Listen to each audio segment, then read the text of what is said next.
सोने की रेत और विशाल नीले समुद्र के बीच बसे अद्वितीय गांव एक्वाटेरा में 3 करीबी दोस्त रहते थे।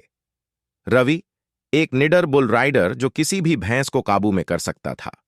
कोफी, एक चतुर काला लड़का जो रोजमर्रा की चीजों से अद्भुत गैजेट्स बनाता था।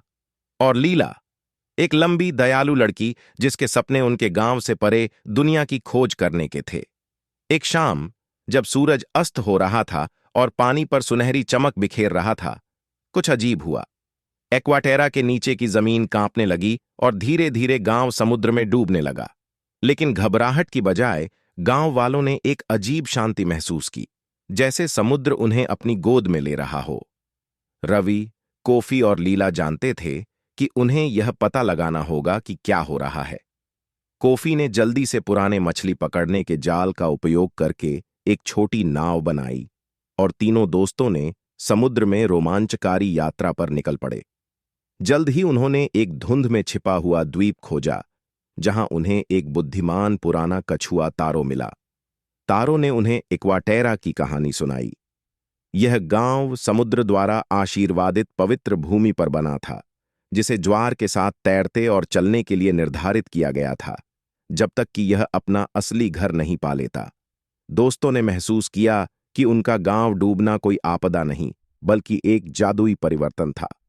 वापसी के दौरान उन्हें भयंकर तूफानों, विशाल लहरों और शरारती समुद्री जीवों का सामना करना पड़ा।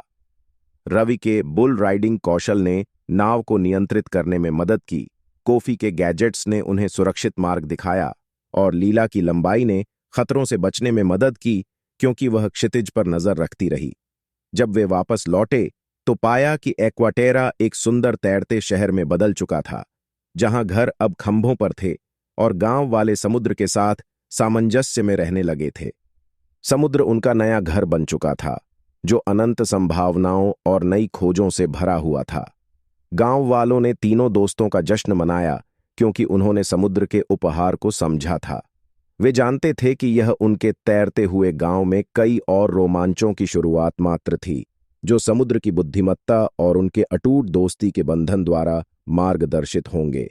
इस प्रकार एक्वाटेरा की कहानी एक किंवदंती बन गई, दोस्ती, साहस और भूमि और समुद्र के बीच के जादुई संबंध की एक कथा। तैरता हुआ गांव समुद्र के पार बहता रहा। इसके लोग प्रकृति के साथ सामंजस्य में रहते हुए 3 युवा साहसी दोस्तों की बहादुरी और समुद्र की बुद्धिमत्ता द्वारा मार्गदर्शित होकर